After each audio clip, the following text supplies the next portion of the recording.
não, como se fosse um outro pecador. Não, não, não, não, não.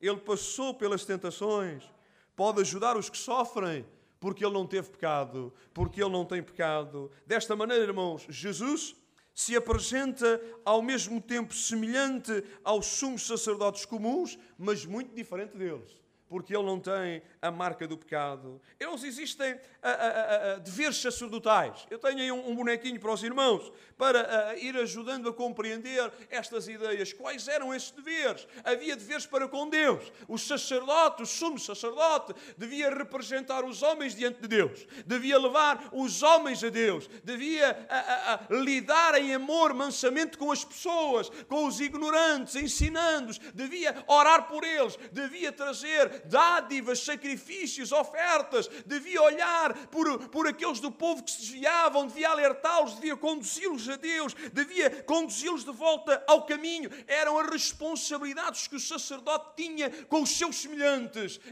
O sumo sacerdote tinha responsabilidades para com Deus, que era levar o povo a Deus, que era ensinar o povo a chegar a Deus, era orar pelo povo, era sacrificar pelo povo, tinha responsabilidades em relação às pessoas, cuidar delas, ajudá-las, ensiná-las. Estas são as responsabilidades horizontais, mas também havia um requisito para com Deus, um requisito muito importante. O texto bíblico diz-nos que deveria ser chamado por Deus. Não era sumo sacerdote quem a si mesmo se designava. Infelizmente, nos tempos de Jesus e durante o Império Romano, isso aconteceu muitas vezes. Eram os homens que designavam. Mas o texto bíblico está-nos a dizer que o sacerdote devia ser chamado por Deus. Porquê? Porque nenhum homem, diz o texto bíblico, tinha o direito de tomar para si essa honra. Sumo sacerdote não era quem declarava ser, era quem Deus tinha chamado, capacitado, vocacionado para isso. Só Deus tem essa prerrogativa, esse poder de estabelecer alguém como sumo sacerdote em seu nome. A Bíblia fala-nos disso, que foi Deus quem escolheu a tribo de Levi e a família de Arão para essa grande responsabilidade. O sumo sacerdote não era um funcionário que se autodesignava, não. Deus havia especificado que somente Arão, somente os seus descendentes deveriam servir nesse ofício. Somente o que é chamado por Deus, como Arão, podia ser sacerdote, podia ter um sacerdócio reconhecido. Em outras palavras, Arão era um exemplo de uma ordem sacerdotal divinamente autorizada. Foi Deus quem autorizou, foi Deus quem escolheu, foi Deus quem o chamou. E Deus teve esta liberdade de o chamar. E os israelitas, a nação israelita, estava de certa maneira amarrada a essa responsabilidade. Deus disse só Arão e os seus filhos. Era uma ordem para se manter. Mas Deus não está amarrado a isso. Ele tem outros planos, tinha outros planos. Deus não estava. Por isso o autor está prestes a ratificar, a anunciar-nos uma ordem nova.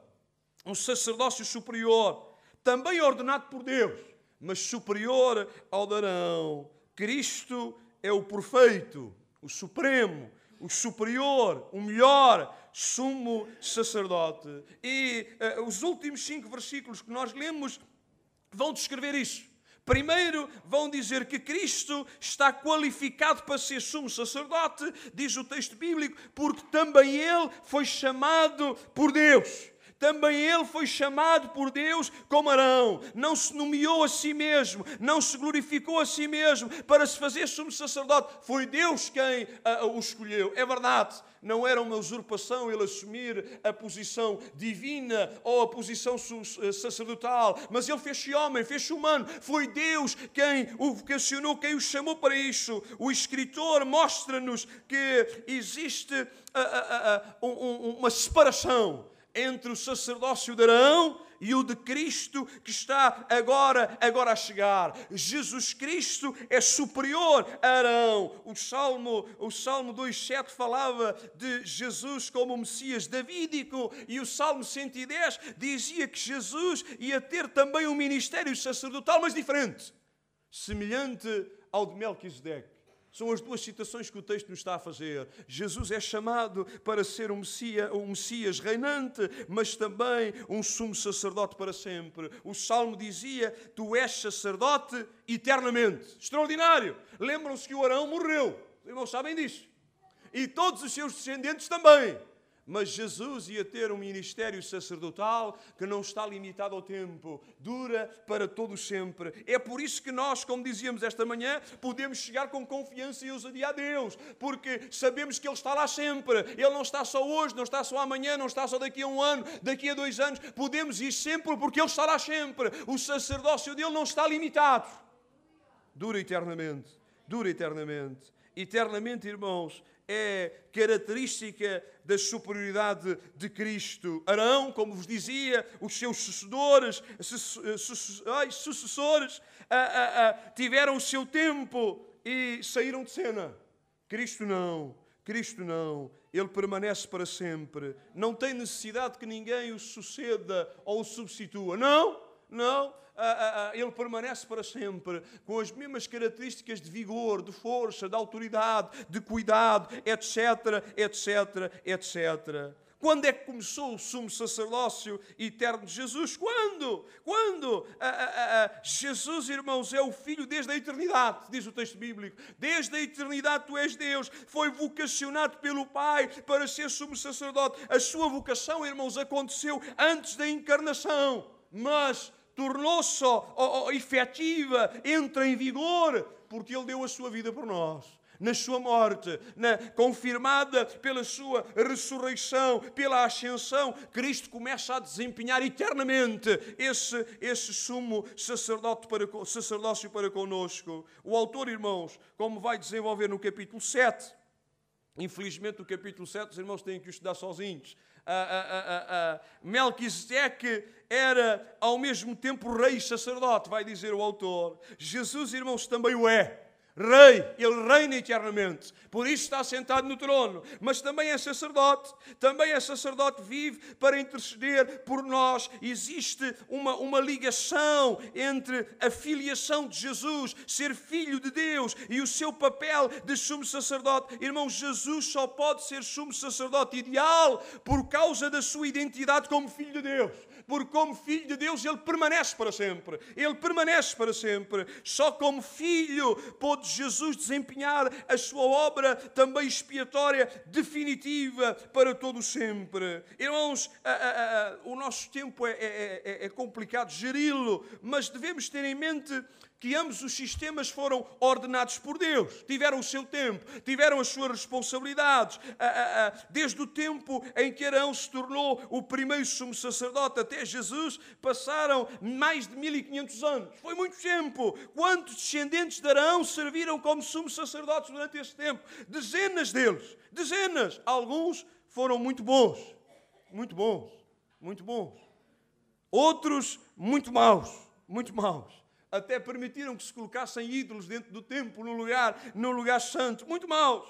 Mesmo os bons tiveram falhas, grandes falhas. Um sumo sacerdote com muitas falhas é perigoso para que o povo, é perigoso para o povo que ele está a conduzir, a dirigir. Mas e Jesus? Mas e Jesus? Sumo sacerdote sem falha, sem pecado, permanece para sempre. Irmãos, o texto fala-nos destes dois sistemas sacerdotais. Um da antiga ordem, um outro da nova ordem. Vai ser difícil, já que os irmãos consigam ler. O da antiga aliança tinha muitos sacerdotes, sumos sacerdotes em sucessão. Eles sucediam-se uns aos outros. Morria um e o filho tomava o lugar. Morria outro, o filho tomava o lugar. Como eu dizia, uns eram bons e outros eram maus. A sua função acabava. Morreu, acabou. Mas e na nova ordem, na nova aliança, só temos um sumo sacerdote. Como é que ele se chama? Aleluia! Cristo perfeito. Uns eram bons, uns maus, em Cristo não. Cristo é perfeito, sempre perfeito, permanece perfeito. Os sacerdotes antigos morriam, desapareciam. Jesus não. Ele vive para sempre, Ele permanece para sempre. O antigo sacerdócio era da linha de Arão. Só Arão é que podia servir a Deus. Só Arão é que tinha responsabilidades no seu serviço a Deus. E olhem, começava a trabalhar tarde e acabava cedo. Dava jeito, hein? Só aos 30 é que começava a trabalhar, aos 50 já estava reformado. Mas, e na nova ordem, na nova aliança, todos os crentes devem servir num sacerdócio universal aqui na terra, servindo o seu próximo, levando o próximo a Deus, apresentando a Deus às nações. Qualquer idade. Qualquer idade. É para a vida. É para a vida. Qual era o alvo do ministério da velha ordem? A nação de Israel. Os sacerdotes serviam a Israel. E se havia gente de outros povos que queriam ser servidos por israelitas, tinham que se tornar israelitas, tinham que se circuncidar. Durou até à morte de Jesus. Qual é o alvo do sacerdócio de Jesus Cristo? É o mundo. É as nações, todos os povos, em todos os lugares. Deve chegar a todo lado. Quanto tempo é que ele vai durar? Para sempre. Para sempre. Para sempre. Por isso nós podemos descansar nele. Diz o autor, agora temos um sumo sacerdote perfeito. A sua liderança é perfeita. A sua liderança nunca será interrompida pela morte, porque ele vive para sempre. Irmão, não tem que estar preocupado se amanhã Jesus vai lá estar a interceder por si junto do Pai. Vai estar, ele vive para sempre. Deus nomeou segundo a ordem de Melquisedeque, e essa ordem dura para sempre. Irmãos, ele permanece intercedendo por todos nós. Na ordem levítica, apenas os levitas podiam servir na casa de Deus. Só eles é que podiam servir, só eles podiam lá estar. Na ordem de Melquisedeque é diferente. Jesus era da tribo de Judá para começar, nem era da tribo de Levi. Ele nomeia todos os crentes como sacerdotes. Todos. Somos todos chamados ao serviço. Somos todos chamados a trazer sacrifícios vivos, já não dos animais. Vivos, de adoração a Deus, de culto a Deus, de festa a Deus. Somos todos chamados a ensinar o povo, a ensinar as nações, a trazê-las ao caminho de Deus. Todos somos chamados para essa grande obra. Graças a Deus, irmãos.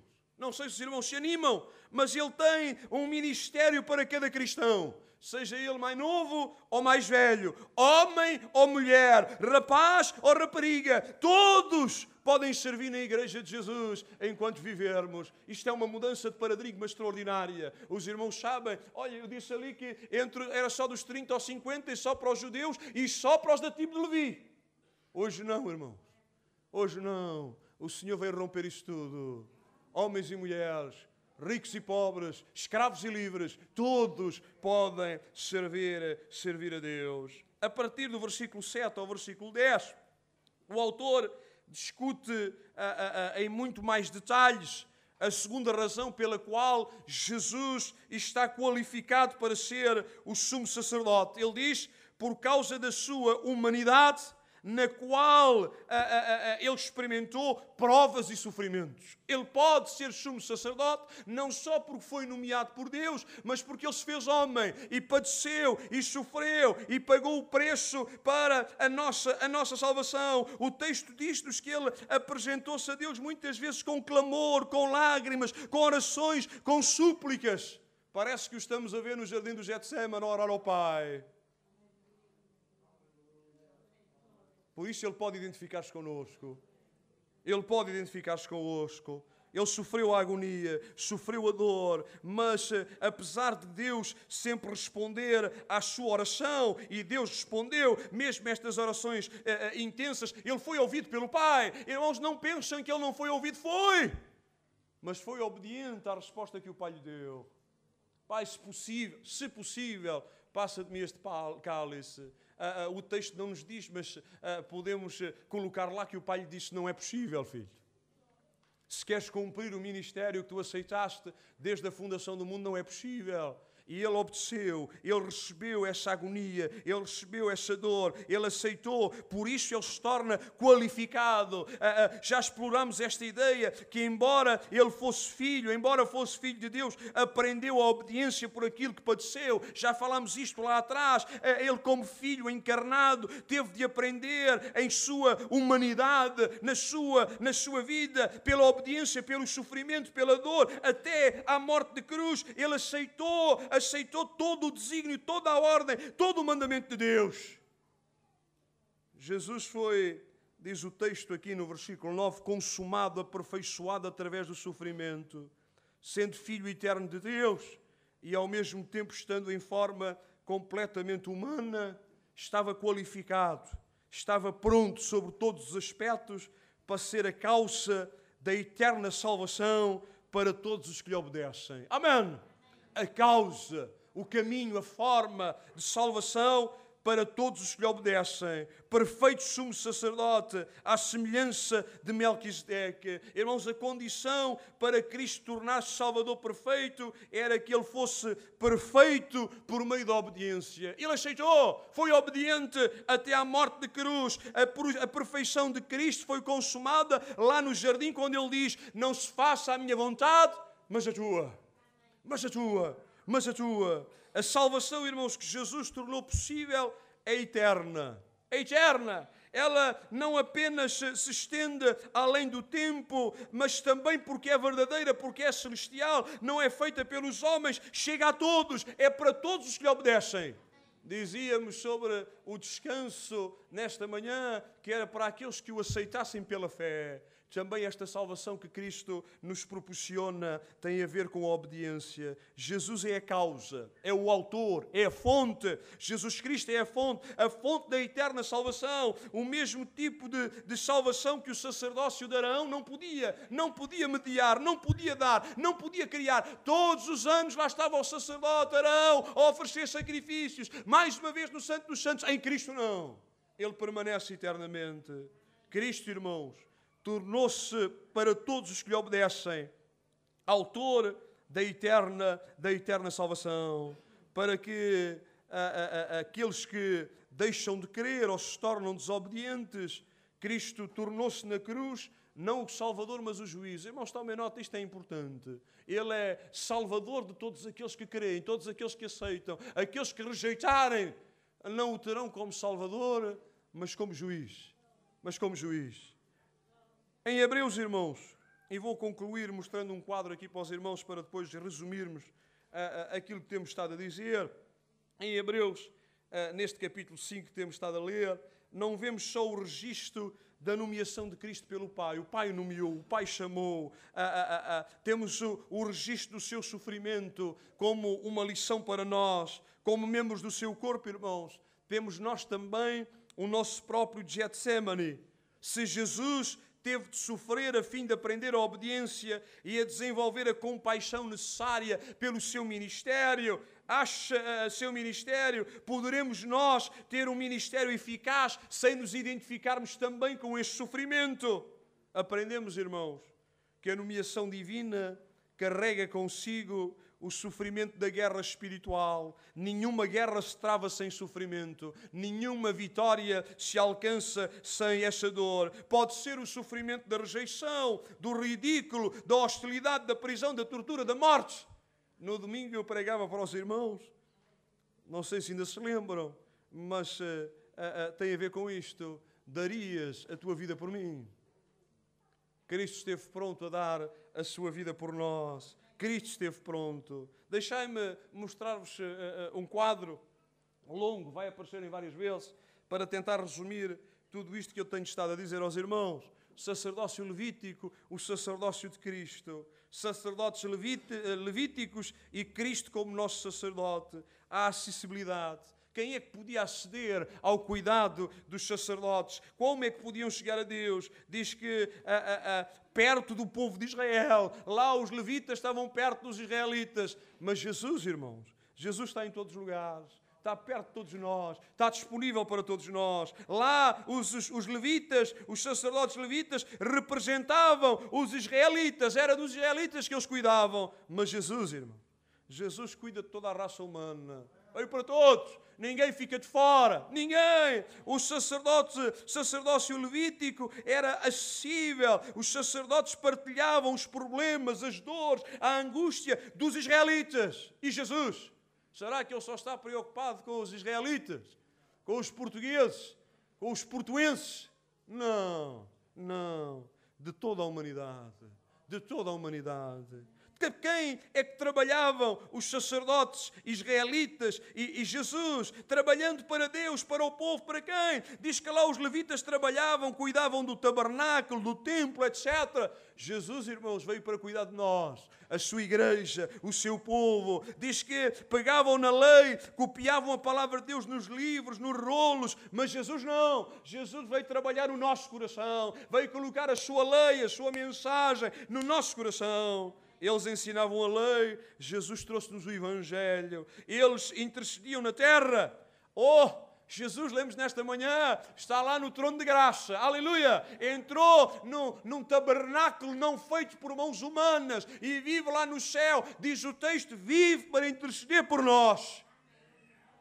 Os levitas, diz que ofereciam animais em sacrifício. Mas o nosso sumo sacerdote não ofereceu nenhum animal. Diz que se ofereceu a si mesmo. O sacrifício foi Ele mesmo. Deu-se a si mesmo. Irmãos, os levitas ouviam a mensagem de Deus. Os sacerdotes, não era sempre. De vez em quando aparecia alguém a quem Deus falava como profeta aos sacerdotes. Mas e Cristo? Mas e Cristo? Ele tem uma mensagem sempre para nós. Está junto do Pai, para sempre, para sempre. Os sacerdotes abençoavam o povo em ocasiões especiais. Mas Jesus, irmãos, tem a sua bênção estendida sobre nós continuamente. Ai, o seu sacerdócio é muito maior do que o de Arão. Ai, eu prefiro o de Arão. Desculpe, eu prefiro o de Cristo. Os hebreus estavam a tentar voltar para Arão, mas não. O autor está-nos a dizer que Cristo é maior, Cristo é maior, Cristo é maior. Irmãos, os levitas julgavam certos casos que lhes eram trazidos, mas Jesus, o mundo inteiro. Nas crises, os levitas guiavam o povo com louvor, o exército à vitória. Jesus está-nos a guiar à vitória espiritual para todo sempre. Os levitas seguiam lá as leis todas para evitar as pestes fatais, as lepras. Há lá uma descrição enorme em Números, em Levíticos sobre isso. Jesus, irmãos, veio para resolver outro tipo de coisas. Veio para aniquilar o pecado, a peste do pecado. Eles impuseram-se ou interpuseram-se no caminho do Jordão para deixar o povo passar para Canaã. Jesus, irmãos, permite que nós passemos da morte para a vida, da morte para o céu. Irmãos, tudo isto é uma realidade.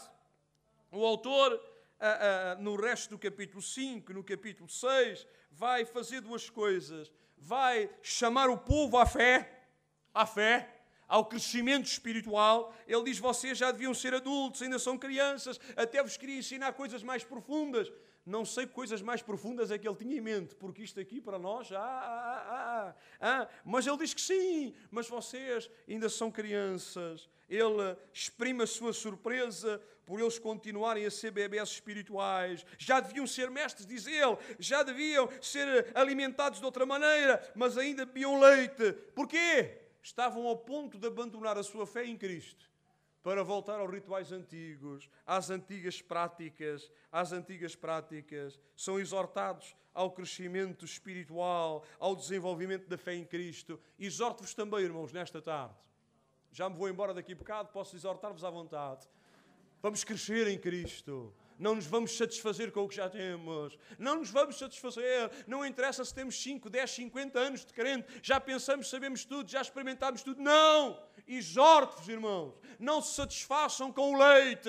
Queiram o alimento de Deus. Deus tem mais para nos dar. O autor exorta este povo, esta gente, a alimentar-se, a crescer espiritualmente, até à estatura do varão perfeito que é Cristo. Esse é o nosso alvo. Por fim, deixa um aviso sério. Se os irmãos forem lá ler do versículo 13 ao versículo 12 do capítulo 6, ele avisa-os solenemente, como já tenho feito. Quem pode ignorar tão grande salvação.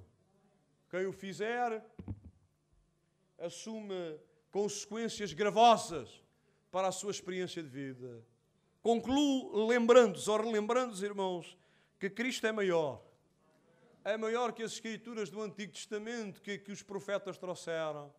É maior do que os anjos. É maior, irmãos, muito maior que Moisés, que Josué, que os sumos sacerdotes do tempo de Arão. Ele é maior. Ele é maior. Não temos tempo para ver que Ele foi o sacrifício maior. Não temos tempo para ver que Ele é um sacerdote segundo a ordem de Melquisedeque. Mas Ele é maior. Guardem esta mensagem, irmãos. Cada vez que nos sentirmos abatidos e desanimados, desencorajados, lembre-se, o trono da graça está disponível, porque o maior veio até nós para nos levar até Ele. Ele não se envergonha de nos chamar irmãos. Ele não se envergonha de anunciar o nome do Pai no nosso meio. Pelo contrário. Porquê? Porque Ele é maior. Sirvamos o maior com gozo e com alegria. Amém. Que o Senhor vos abençoe. Foi um prazer estar convosco, uma grande alegria. Guardem a fé no maior. Amém. Muito obrigado.